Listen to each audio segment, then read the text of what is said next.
Dios ha sido bueno, bueno es Dios. Hebreos capítulo 11, verso 8. La Biblia dice: por la fe Abraham, siendo llamado, obedeció para salir al lugar que había de recibir como herencia, y salió sin saber a dónde iba. Por la fe habitó como extranjero en la tierra prometida, como en tierra ajena, morando en tiendas con Isaac y Jacob, coherederos de la misma promesa. Porque esperaba la ciudad que tiene fundamentos, cuyo arquitecto y constructor es Dios. Por la fe también la misma Sara, siendo estéril, recibió fuerza para concebir y dio a luz aún fuera de tiempo de la edad, porque creyó que era fiel quien lo había prometido. Por lo cual también de uno, y ese ya casi muerto, salieron como las estrellas del cielo en multitud, y como la arena innumerable que está a la orilla del mar. Los ejemplos que tenemos aquí en el libro de Hebreos, aquí en el capítulo 11, están diseñados con el objetivo de que nosotros podamos comprender lo que significa que un creyente en la práctica crea lo que Jesús es, el más grande. Si la persona reconoce que no hay nadie más grande en su vida y ese es Jesús, la forma normal de responder por parte de ese creyente es llegar a convertirse en un hombre, en una mujer de fe. Y ese es el objetivo de los más de 30 ejemplos que nosotros tenemos en el capítulo 11 de Hebreos. Nosotros tenemos aquí el ejemplo de Abraham. Y en este pasaje de capítulo 11 a los Hebreos, es a quien se dedica más espacio para hablar de él, no solo aquí en los versículos que hemos leído, sino el tema va a retomarse en el versículo 19. No hay duda de la grandeza de Abraham. Las tres religiones más importantes del mundo lo reclaman como el personaje más importante de sus agrupaciones. Los maometanos, los judíos, los cristianos reclaman como suyo a este personaje. Abraham es llamado el amigo de Dios allí en Santiago capítulo 2, verso 25. Y en la gráfica que usted, en la tabla que usted puede ver en la pantalla, o tomarle una foto para verlo en casa porque está muy pequeñito, usted va a observar características negativas y características positivas de Abraham. Abraham es un idólatra, desobediente a Dios, desconfía de Dios, es cobarde, egoísta, mentiroso, mal ejemplo, incrédulo. Y es interesante que este hombre, siendo lo que es, llega a convertirse en un hombre de fe. Por supuesto, vemos en la parte derecha que tenía características positivas también. Pero observe, cómo uno comienza no es lo más importante, es cómo uno se mantiene y cómo uno llega a terminar. Y ese es el caso de este hombre, Abraham, que siendo idólatra, desobediente, desconfiado de Dios, cobarde, egoísta, mentiroso, mal ejemplo, incrédulo, llega a convertirse, él junto a su esposa, llegan a convertirse en un hombre y en una mujer de fe. ¿Cómo fue la manera de vivir de esta pareja?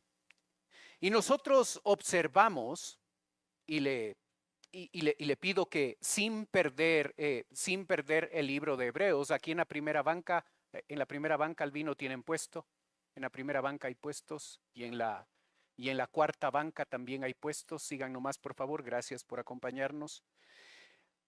Sin perder Hebreos 11, nosotros podamos ir a Génesis, donde aparece la historia de Abraham. Observemos en Hebreos 11:8, primeramente el llamado de este hombre.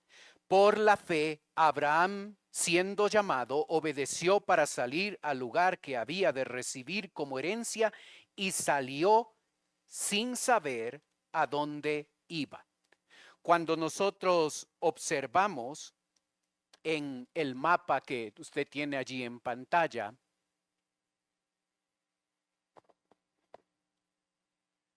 aquí está Ur de los Caldeos y aquí está la tierra prometida, Canaán.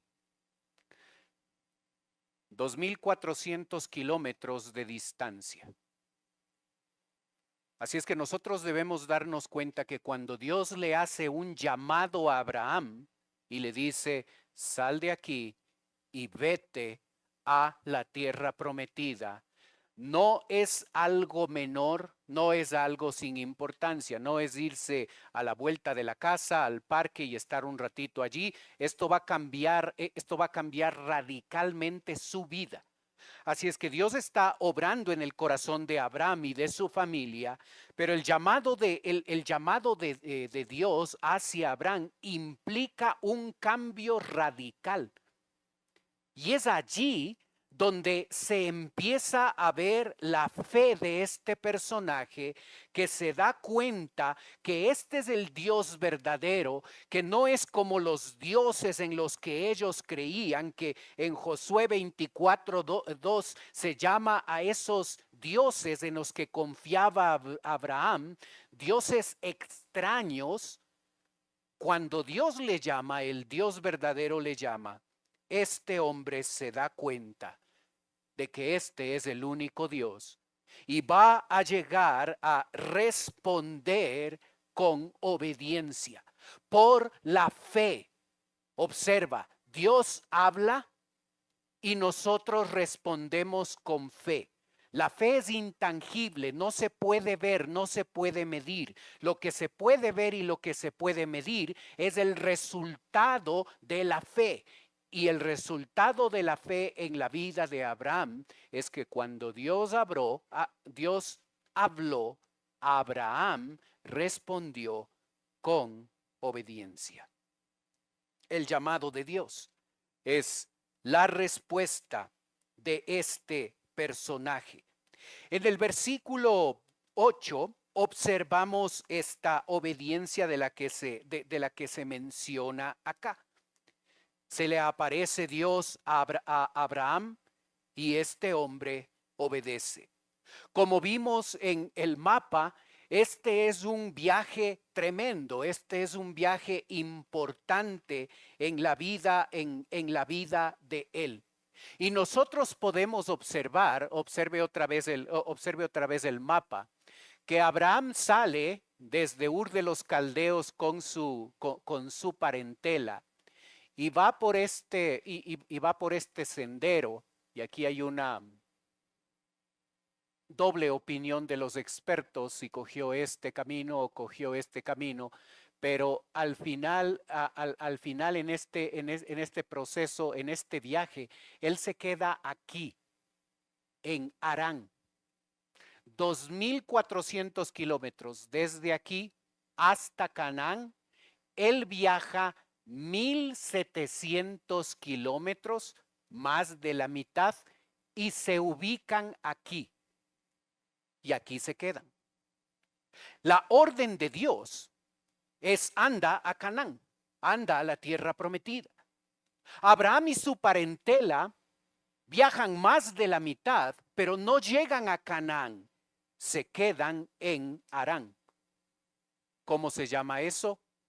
Obediencia parcial, o para hablar más precisamente, desobediencia. Así es que hicieron una buena parte al salir de ese lugar, pero no están cumpliendo de manera completa con lo que Dios les había dicho. En Harán, uno de los resultados de obedecer a medias a Dios, uno de los resultados que experimentó la familia de Abraham por obedecer a medias, es que se volvieron ricos. Ten cuidado con conclusiones prefabricadas que nosotros mantenemos en nuestra cabeza. El resultado de desobedecer a medias a Dios en la vida de Abraham es que se volvieron ricos. Porque nosotros podemos pensar que hay efectos negativos siempre. Observa lo que pasa. No fue el único resultado de desobedecer a Dios. Aparentemente estamos prosperando. Cuando Abraham sale de Harán, es uno de los hombres más ricos del planeta que se va a ubicar en Canaán. Así es que lo que nosotros podemos ver externamente puede engañarnos, puede llevarnos a equivocaciones. El segundo efecto, el segundo resultado de desobedecer a medias a Dios es que el padre de Abraham muere. Y solo cuando el padre de Abraham muere, Abraham toma la decisión de salir de Harán e ir a Canaán. Las apariencias engañan. No podemos concluir que automáticamente una persona prospera económicamente y eso significa que está bien con Dios o eso significa que está mal con Dios. Nosotros vemos la apariencia, solo Dios puede ver el corazón. Y es dramático en la vida de este hombre que tiene que experimentar la muerte de su padre para llegar a tomar la decisión de salir de ese lugar de Harán e ir a donde Dios le había dicho, Canaán, la tierra prometida. Dios le había dicho a este hombre que salga de Ur de los Caldeos y deje a su parentela, cosa que Abraham tampoco hizo. Llevó a Lot, su sobrino. Y cuando nosotros leemos capítulo 13, 14 y 19 de Génesis, vamos a darnos cuenta que Lot fue una piedra en el zapato de Abraham.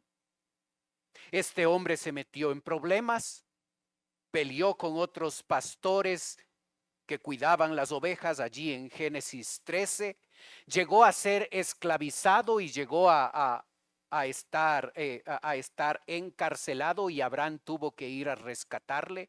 Cuando tuvieron que escoger el sitio donde se iban a ubicar allí en la tierra prometida, Lot tomó la decisión de ubicarse en un lugar no basado en la guía de Dios, sino basado en su vista materialista y temporal, que él escogió el sitio donde iba a ubicarse. Y ese sitio finalmente le llevó a Sodoma y Gomorra.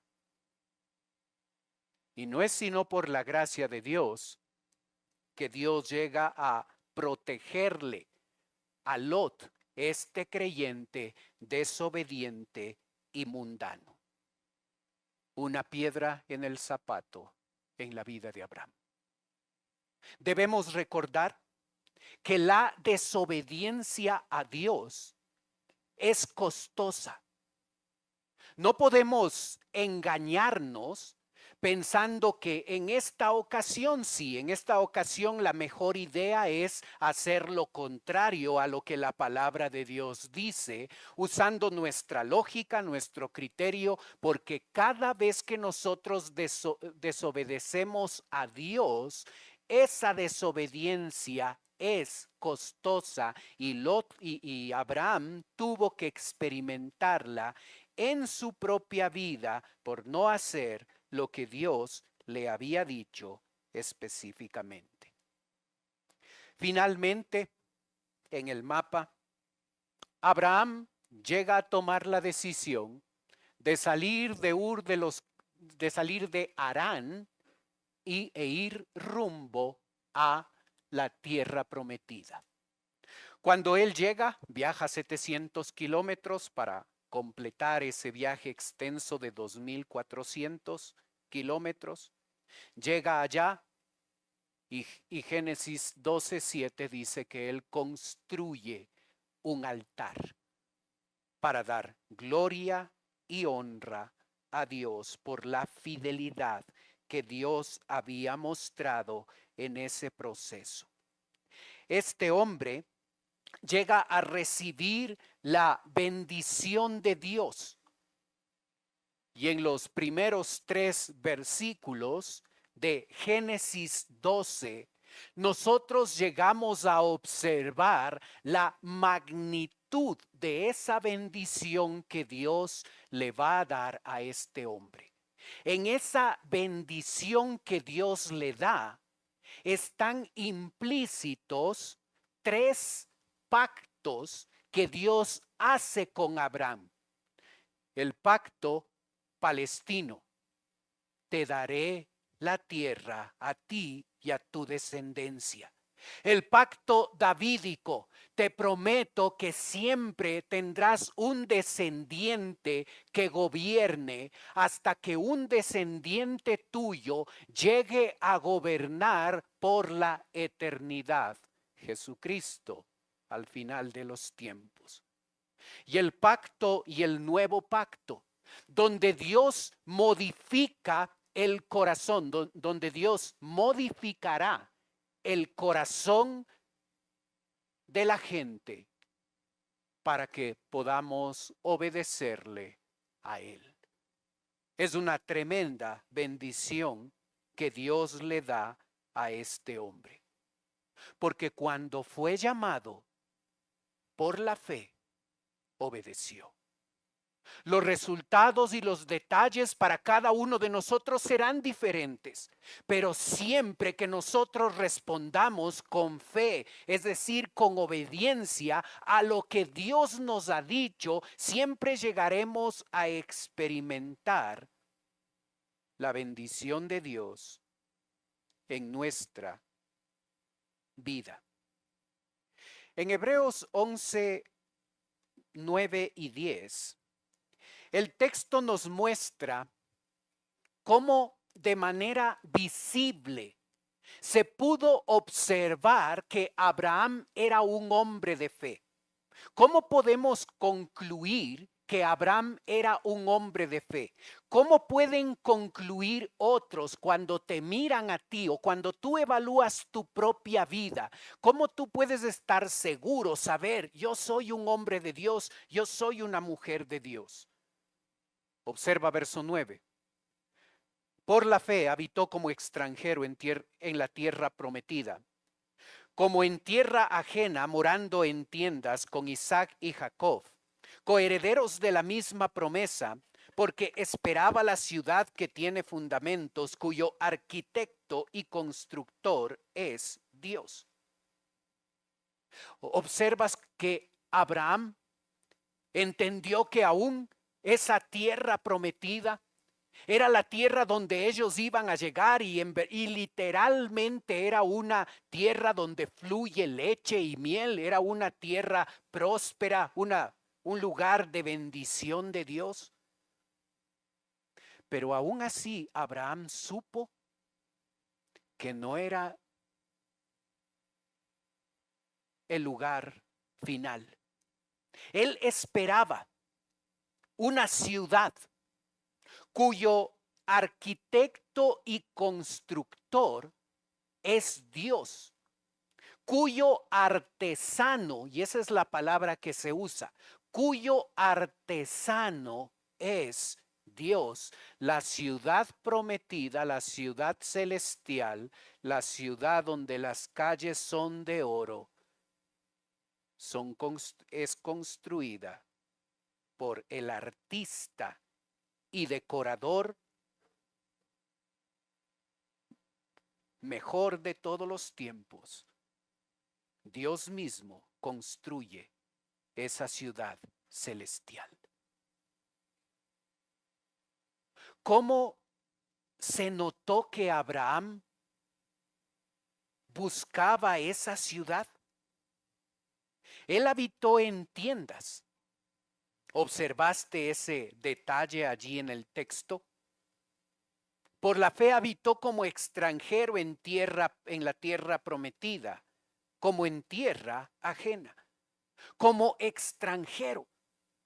Él pudo llegar a Canaán y construir una edificación mucho más permanente, como lo hacían algunos que vivían allí. Él tenía los recursos necesarios para hacerlo, pero él toma la decisión de habitar con su familia en carpas para que el habitar en carpas siempre sea su recordatorio de que puedo tener un montón de recursos, puedo tener mucho dinero, pero aquí es solo un lugar temporal, es solo un lugar de paso. Voy a estar algunos años aquí y mi patria no es esta, mi patria es celestial. Allí tengo una ciudad y tengo una casa que el mejor arquitecto y el mejor constructor ha construido para mí. ¿Cómo vives en este lugar temporal? ¿Trabajando cada día para arraigar de manera permanente tu vida aquí en este lugar temporal? ¿O recordando que este es un lugar temporal para nosotros y no voy a atarme a este sitio porque aquí voy a permanecer unos cuantos años, porque mi patria es celestial? Cuando nosotros evaluamos bajo la óptica de Abraham la forma en la que nosotros vivimos, estamos viviendo como personas que muestran un estilo de vida donde es obvio que esa persona está aquí en esta tierra de paso porque sus prioridades, sus objetivos, su enfoque es celestial. O cuando la gente nos ve y observa nuestras metas, objetivos, sueños, el tiempo que le metemos a las cosas que hacemos aquí, parecería que nosotros creemos que vamos a permanecer por muchísimos años en este lugar. ¿Nuestras metas son temporales o son eternas? ¿Nuestras prioridades mayores son celestiales o son terrenales? ¿Qué dice la forma en la que nosotros vivimos? ¿Cómo comunica nuestra forma de vivir? ¿Estamos enfocados en lo temporal de esta vida o en lo eterno? Cuando tú veías a Abraham, uno de los hombres más ricos del planeta, que podía construir un edificio para vivir tranquilamente, este hombre tomó la decisión de habitar como habitan los extranjeros y peregrinos, habitar en una carpa. Es tremendo el mensaje que Abraham nos cuenta. observemos a su esposa. Versículo 11. Por la fe, también la misma Sara, siendo estéril, recibió fuerzas para concebir y dio a luz aún fuera de tiempo de la edad, porque creyó que era fiel quien lo había prometido. Sara, o Saraí como se la menciona allí en Génesis, su nombre en ambos casos significa princesa. Según Génesis 20:12, ella era hermanastra de Abraham y según el texto que acabamos de leer, esta mujer era estéril. Según Génesis 17:17, esta mujer tenía 10 años menos que su esposo. Cuando los dos llegan a ser padres, esta mujer tiene 90 años y su esposo tiene 100. ¿Recuerdas la historia allí en Génesis? Esta mujer no fue una mujer de fe desde el inicio. Cuando Dios se les aparece a Abraham y Sara y le comunican que ellos van a ser padres, la mujer se ríe. Y si lees con cuidado la historia, no es la única que se ríe. Abraham hace lo mismo. Así es que los dos manifiestan a través de su risa la desconfianza que ellos tenían en Dios, porque les parecía que no era posible que para un hombre de 100 años y una mujer de 90 pudieran llegar a ser padres. Observaste en el versículo 11, por la fe también la misma Sara, siendo estéril, también la misma Sara siendo estéril. El problema de esterilidad no estaba solo en la mujer. El problema de esterilidad estaba también en él. Dios tenía que hacer un milagro en los dos para que estos dos pudieran ser padres. Y finalmente, aun cuando su primera reacción fue de desconfianza, de falta de fe, en el proceso, esta pareja llegó a confiar en Dios, porque llegó a conocerle a Él y observar en su vida diaria que este Dios en el que ahora creemos era un Dios que es digno de confianza, y por eso la parte final del versículo 11 dice, porque creyó que era fiel quien lo había prometido. Su confianza en la fidelidad de Dios no fue simplemente un concepto teológico que aprendemos de que Dios es fiel, porque sí es fiel. Esta conclusión ellos lo llegaron a obtener porque se relacionaban con Dios y allí empezaron a observar a lo largo del tiempo que ese Dios en el que ahora creían era un Dios de fe y era un Dios fiel, un Dios digno de confianza, y Él puede decir cualquier cosa, y lo que Él dice, por más descabellado, por más absurdo, por más ilógico que parezca, si Él lo dice, como es un Dios fiel, se hará como Él ha dicho. Y si Él dice una locura, como que un hombre de 100 años y una mujer de 90 van a ser padres, si Él lo dijo, así va a ser, aun cuando no lo entienda por completo. Y así fue. ¿Observas la manera en la que esta pareja vivió? ¿Cuáles fueron los resultados de vivir así. Observa allí en Hebreos 11, verso 9 y 10 nuevamente, para observar el primer resultado. El texto dice, por la fe, habitó como extranjero en la tierra prometida, como en tierra ajena, morando en tiendas con Isaac y Jacob, coherederos de la misma promesa, porque esperaba la ciudad que tiene fundamentos, cuyo arquitecto y constructor es Dios.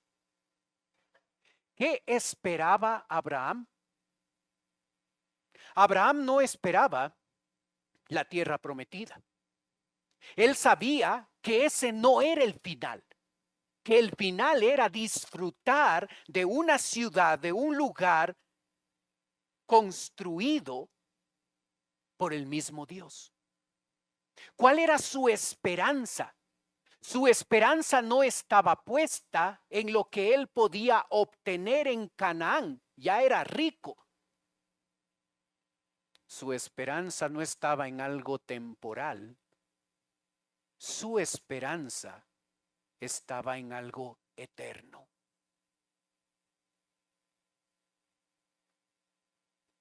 ¿Dónde está tu esperanza? No respondas de manera rápida, aprendida, mecánica, automática. Medítalo. ¿Dónde está tu esperanza?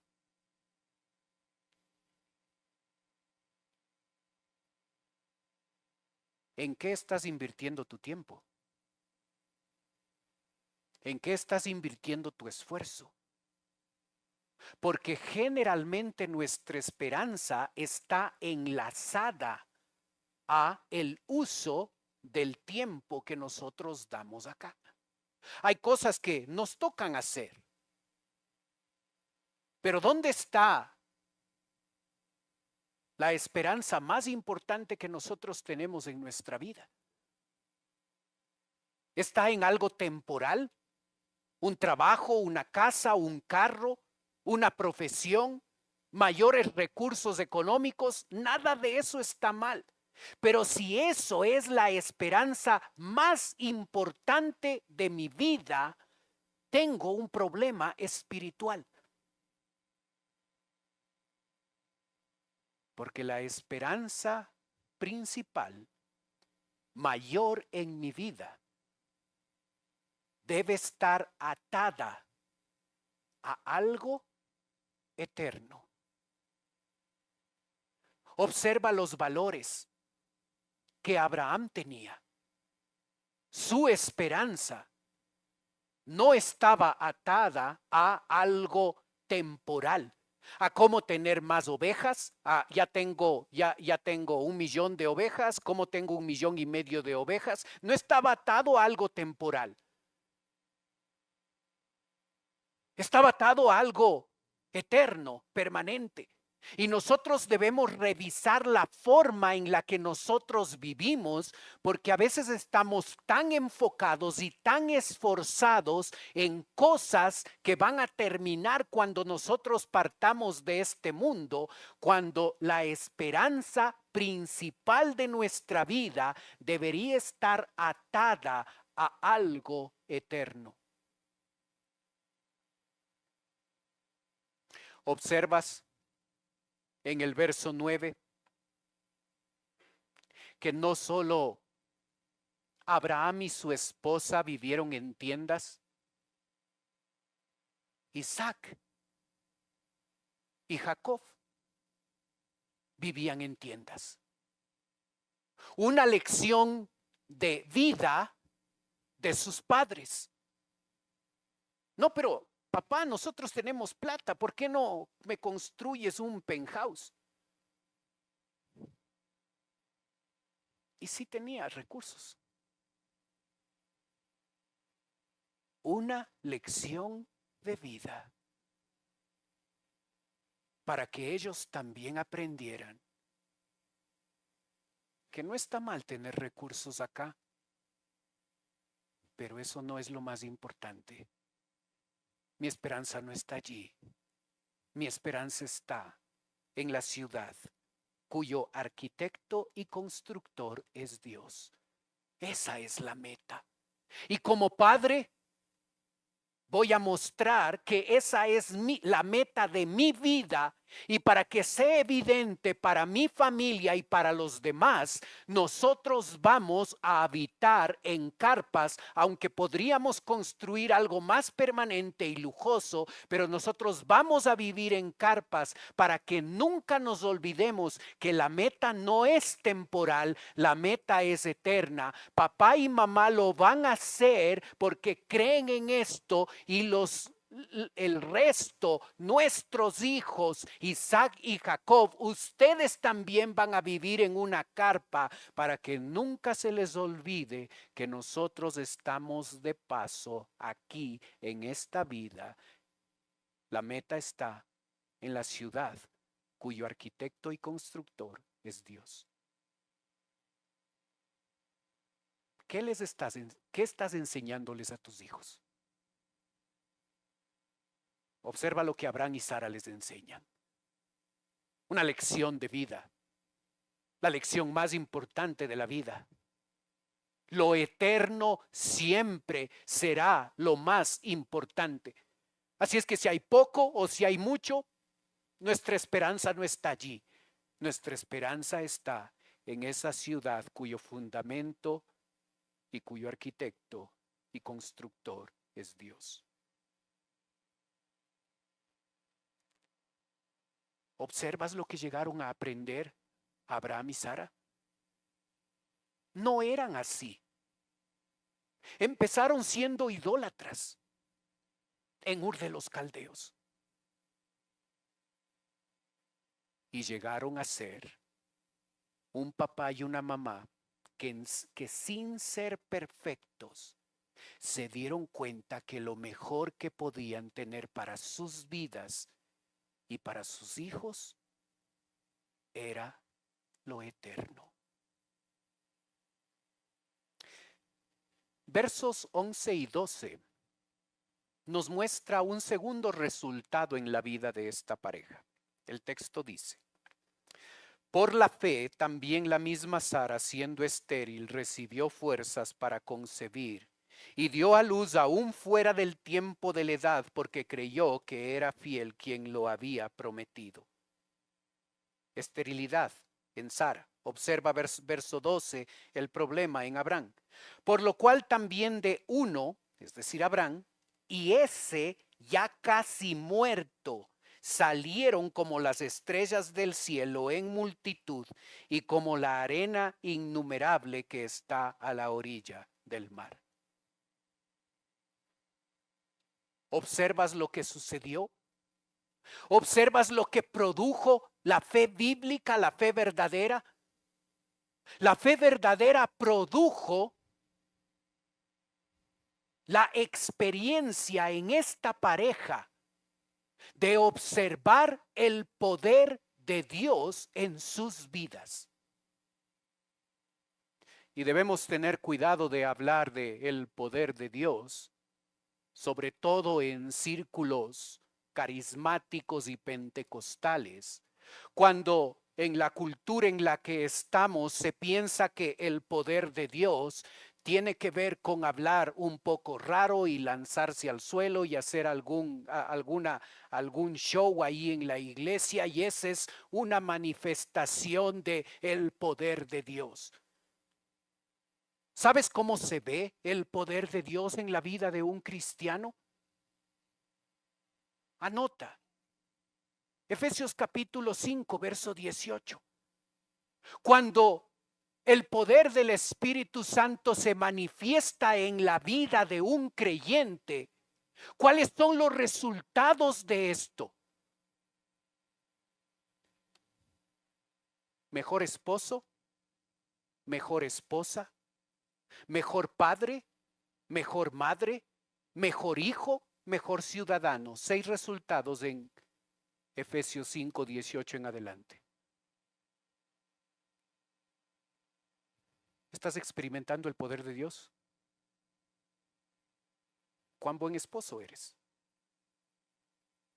¿Cuán buena esposa? ¿Cuán buen padre? ¿Cuán buena madre? ¿Cuán buen hijo? ¿Cuán buen ciudadano? Se puede aprender a tirarse al suelo y hablar medio raro. ¿Observas?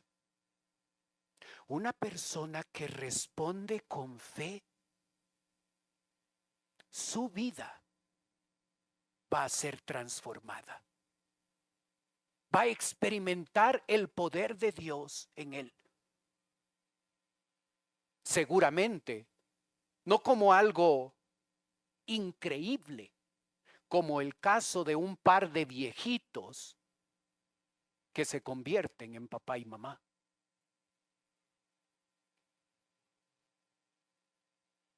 Pero sí experimentando el poder transformador de la fe.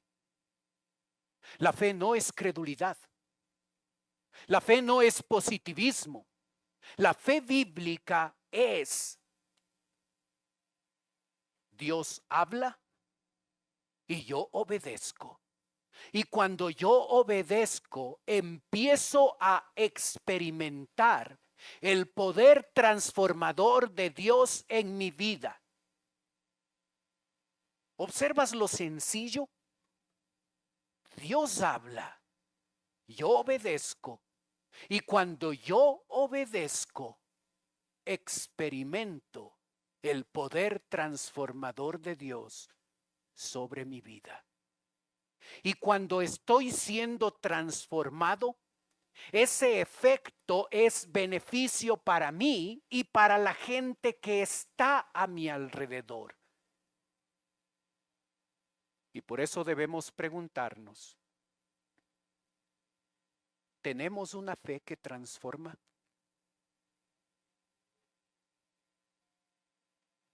¿Quieres tener una fe que transforma?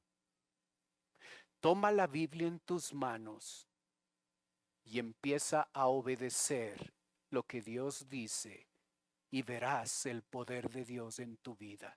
Tan simple como lo acabas de escuchar. Toma la Biblia en tus manos y empieza a obedecer lo que Dios dice y empezarás a experimentar el poder transformador en tu vida personal. Amén. Padre Celestial, queremos darte gracias por la bendición y el privilegio que nos das de poder estudiar tu palabra. Gracias por la claridad que ella tiene. Gracias por el ejemplo de esta pareja, Abraham y Sara.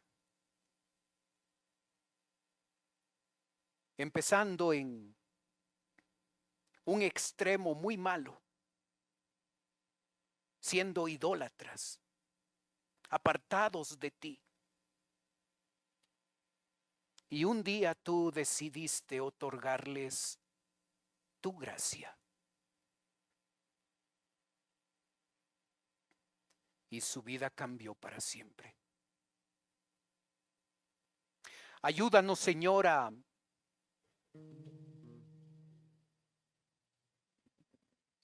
apropiarnos de lo que ya por tu gracia es nuestro. Ayúdanos a ser hombres y mujeres de fe. Hombres y mujeres que se den cuenta que podemos vivir de manera ejemplar y que lleguemos a darnos cuenta que lo más importante que podemos pasar a la siguiente generación, a nuestros hijos, a nuestros nietos, es el ejemplo de una vida de fe, una vida de fidelidad, una vida de obediencia a ti.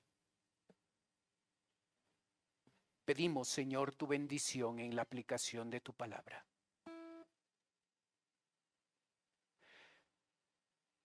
Mientras usted continúa orando, por favor. Puede ser que esta mañana nos está visitando alguien por primera vez. Y si ese es su caso, y usted quiere permitirme orar por usted, mientras los demás tienen sus ojos cerrados, usted puede levantar su mano y con eso me está diciendo: pastor, vengo por primera vez, ore por mí. ¿Hay alguien así con nosotros? Veo su mano, gracias. Veo su mano también, veo su mano, gracias. Gracias por visitarnos, gracias por identificarse. Bájenlas nomás, gracias. ¿Alguien más por primera vez con nosotros?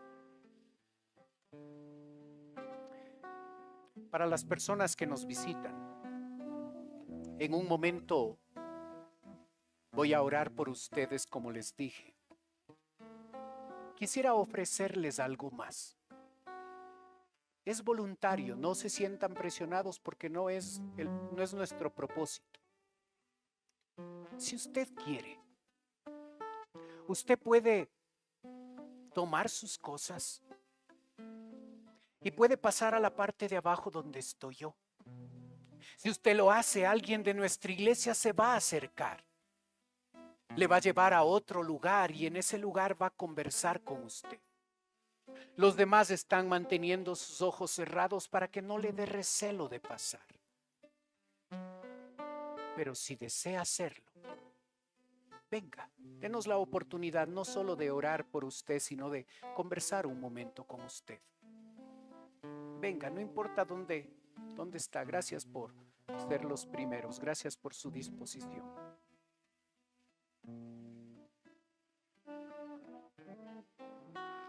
Si quiere pasar, hágalo, por favor.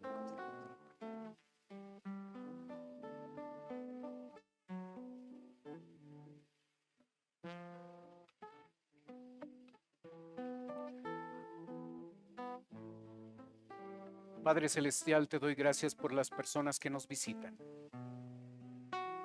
Señor, tú sabes sus motivos de oración. Y yo te ruego que conforme a tu voluntad tú seas contestando sus oraciones. Te pido, Padre, sobre todo, por la decisión más importante, aceptar a Cristo como Salvador. Yo te pido, Padre, que si todavía esa decisión no ha sido hecha, yo ruego que hoy sea el día de salvación.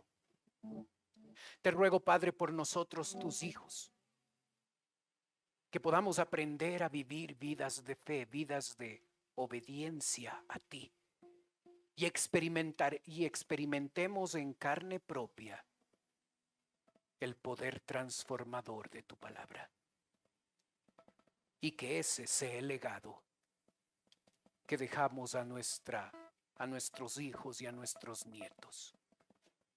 Una vida ejemplar de fe, de obediencia, de confianza en aquel que es digno de confiar. Oramos en el nombre de Cristo Jesús. Amén. Dios ha sido bueno.